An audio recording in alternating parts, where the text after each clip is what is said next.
পূর্বদলার অন্তর্গত হাটদলা গ্রাম, চথায় আছিল মোর পিতৃদেবধাম। পিতামহ গিয়েছিলেন পিসির বাড়িতে, অসময়ে মৃত্যু ঘটে বিধির লিখিতে।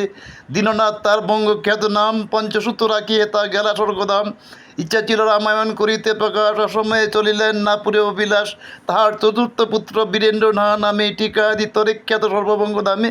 তিনি আসিলেন স্বদেশ ছাড়িয়া, শ্যামগঞ্জে রইলেন কুটির বাঁধিয়া। পণ্ডিত পদে আছেন শ্যামগঞ্জ স্কুলে, যাকেই দেখেন উনি প্রাণ যায় বলে। উনার মতো দয়ালু না দেখি সংসারে, কত রকম উপদেশ দেন আমাদের। তাহার জ্যেষ্ঠ পুত্র অধম অজয়, উচ্চকর্মে হাত দেই নেই বুধোদয়।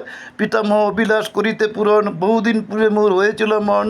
হস্তলিপি পুঁথিয়াদি সংগ্রহ করিতে, বিলম্ব ঘটিল তাই দেরি প্রকাশিতে। কৃত্তিবাসাদি কবি জগতে পূজিত, তাহার পুস্তক আমি করি সম্পাদিত। অসংগত পাঠগুলি করিয়া সংস্কার, সাধারণে সমর্পিত আনন্দে অপার। পাঠক পাঠিকা যদি করে আদর, ইহার সার্থক হইবে শ্রমর্তব্য আর।